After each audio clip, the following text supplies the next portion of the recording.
بسم اللہ الرحمن الرحیم۔ اللہ کے نام سے شروع کرتا ہوں جو بڑا مہربان نہایت ہی رحم والا ہے۔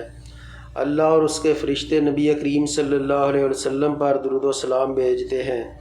اے ایمان والو، آپ بھی نبی کریم صلی اللہ علیہ وسلم پر درود و سلام بھیجیں۔